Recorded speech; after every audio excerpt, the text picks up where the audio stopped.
So I think that's great. I want to sort of take us forward from thinking about lessons learned and in your book to talk a little bit more about contemporary policy for our last couple of questions here. You might have seen that Toby Dalton and Ankit Panda recently put out a piece in which they argue that US policy should really reflect Washington's own, what they call quiet acceptance of a nuclear North Korea. And what they write in this article, and I'm going to quote them to make sure I get this right, is that the most important quality of any move towards an acceptance of a nuclear-armed North Korea would be to openly acknowledge the nuclear deterrence relationship that exists between Pyongyang and Washington, and subsequently to pursue risk reduction negotiations that really begin from the premise that both sides hold a shared interest in averting nuclear war. So, as one of the most foremost experts on North Korea's nuclear program in the world, could you tell me, how that logic strikes you and what you think about that argument? So I've heard their argument before from both from Toby Dalton and from Ankit Panda. So and by the way, our own Jeffrey Lewis has made similar arguments, and as usually Jeffrey, of course, does it in a very colorful fashion, and make sure that people really understand what's at stake. But a similar argument. So first of all, what they're saying is a necessary step. In other words, saying that you shouldn't just focus on denuclearization. And you just said it before, that the focus, as far as North Korea is concerned, has been the singular focus of the United States government on denuclearization. Actually, it hasn't been called the focus on demilitarization, which would actually be much better, because denuclearization is deeper than demilitarization. The question is, what is denuclearization? Does it mean no nuclear of any sort, no civilian nuclear? Well, I know from my discussions with the North Koreans, they're not going to accept that ever. They want civilian nuclear power. They want civilian nuclear medicine, capability to make isotopes. They're not going to walk away. So it's been so silly to say you have to denuclearize. And quite frankly, from Bush through Obama to Trump, it's been denuclearized first. And what they're saying, what Jeffrey is saying, hey, look, that's a dead end. And so they're correct that you shouldn't put all the focus on denuclearization. You have to go in a different direction. And so I've read both of their papers, and of course I've talked to them also over the last few years. And the part that I still don't like is when they say one has to accept North Korea, as a state of nuclear, and say that to accept. And actually, what's interesting, and I have to give Toby Dalton and Ankit Panda credit, until this piece that was just published in the last few days, what they used to say is that we have to switch to an arms control relationship. And when I've heard that, and I've heard it direct, I said, no, it's not arms control, because that sort of puts North Korea up there in too equal a status with the United States as far as nuclear weapons. Are we going to get rid of nuclear weapons because North Korea is going to get rid of some? Heavens no, we're driven by Russia and by China, not by North Korea.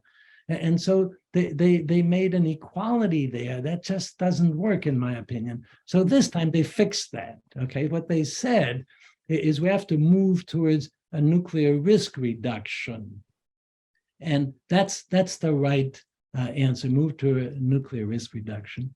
But whether we need to just state that Biden or somebody or Blinken, somebody states, hey, we accept North Korea. We don't need to say we accept them. We're already living with them, as a nuclear power. And so, what's the right way to go? I've actually tried as hard as I can for the last 10 years or so, more than 10 years, to have the U.S. government take a realistic view and say, hey, look, the North Koreans are moving along, and they're developing better and better nuclear capabilities that hold that risk more and more of what we care about. We care about South Korea, we care about Japan, we care about the US citizens in those countries. We don't want the North Koreans, to hold them at risk. And then we care about the United States, and so that's ICBM. And as I've watched, the capabilities develop over the year, they've just taken one step after another to hold more and more of our capabilities at risk. And they've gotten damn good at this.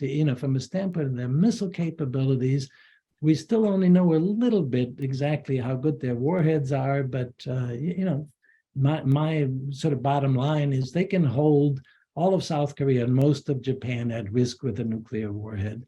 Not yet the United States, but they're working in that direction.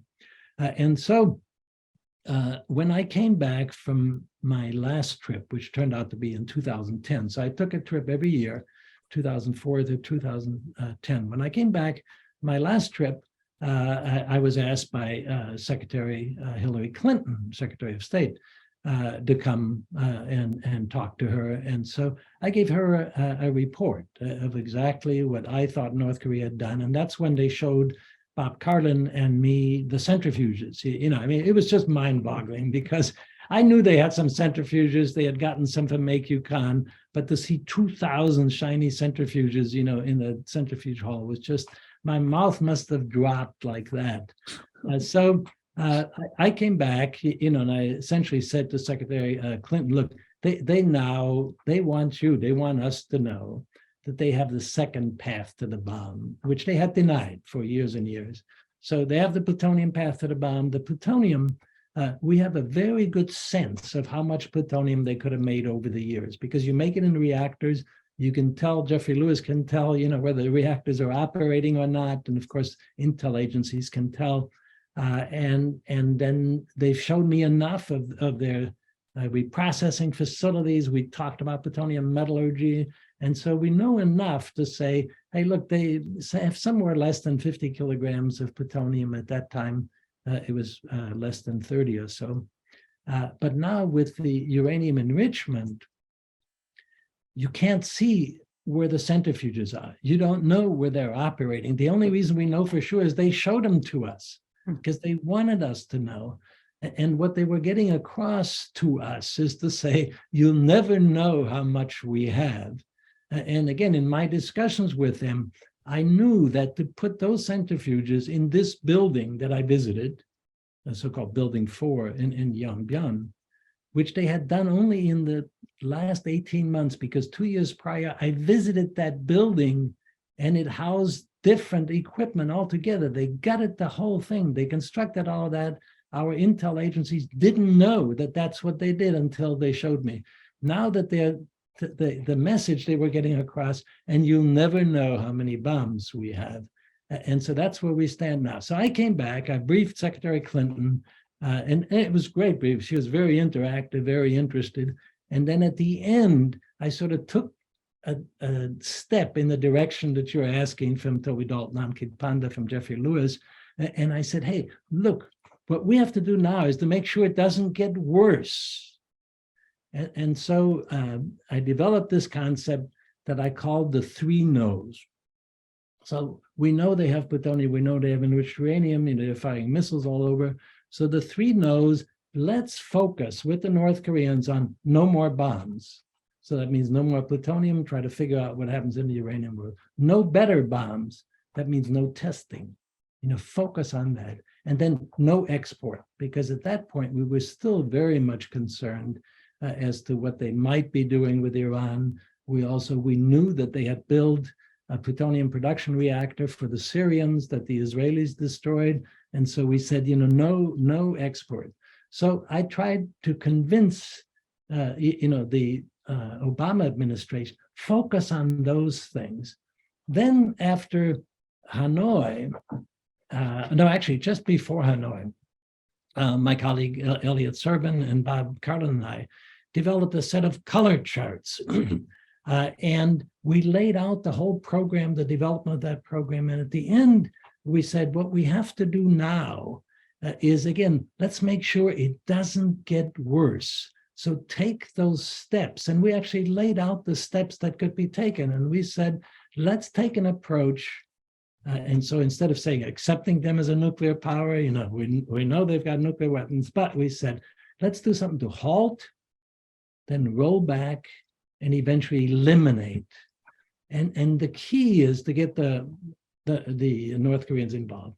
So let me just, this is a long answer, but there's one more really key thing that I want to say, and that's what this current approach, whether it's from Jeffrey Lewis or whether it's from Toby Dalton and Ankit Panda, or whether it's my saying, whatever, is what could have worked over all of those years that I mentioned and that I cover in the book was indeed reaching across diplomatically to do what the Singapore summit actually concluded, and that is we're going to do both normalization, that's sort of this strategic accommodation.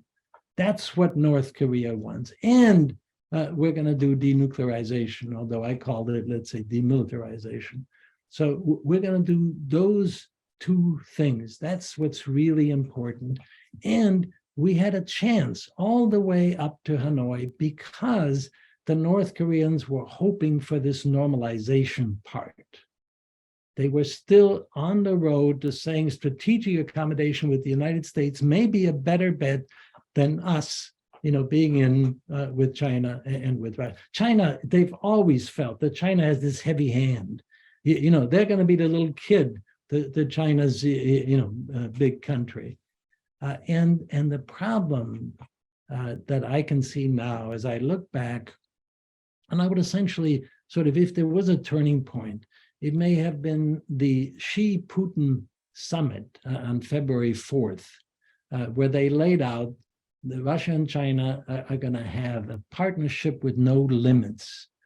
And so that could have been a time when Kim Jong-un actually said, I'm going to align myself with these two countries now. They seem to be on the way up. And the Americans maybe have shown themselves not to ever want to get to the point where they recognize, not so much just recognizing them as a state with nuclear weapons, recognizing them as a legitimate state. Okay, so we haven't really done that. And so now, what really worries me, it may be too late. And so the focus now has to be just saying that we accept them or reluctantly accept them. That's not good enough. We got to get in, and going back again to motivations in Zachary Shore, we got to understand what now drives Kim Jong-un and what drives the North Koreans, and how do we actually get them back to the point where they even want to talk.